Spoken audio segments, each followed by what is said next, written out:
वाडा येथे धर्मवीर विचार मंच संघटनेच्या नूतन कार्यालयाचे उद्घाटन। वाडा तहसीलदार कार्यालय शेजारी धर्मवीर विचार मंच संघटनेच्या कार्यालयाचे नूतन उद्घाटन आज करण्यात आले।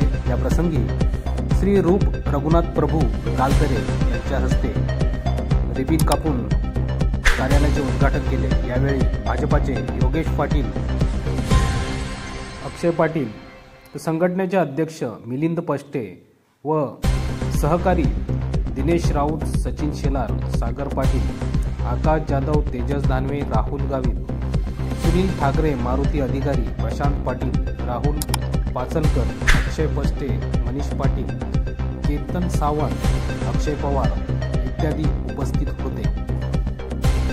तळागाळातील गोरगरीब लोकांच्या समस्या सोडवल्या जातील असे यावेळी अध्यक्ष पष्टे यांनी म्हटले।